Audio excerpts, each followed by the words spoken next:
келіншек.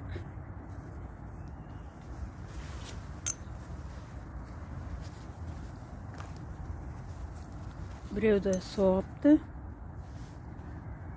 30 сағат берді. Мынау жігіт нашасы шегіпті. Соған 30 сағат берген. Мен Назарбаевтың жауы ретінде 80 сағат берді. Жап-жас орыстар не көрінді темекілерін шегіп. Так, Кәрім Мәсімов қайтыс болды. Оның табличкасы да Кәримов ағашы да мерт болайын деп тұр.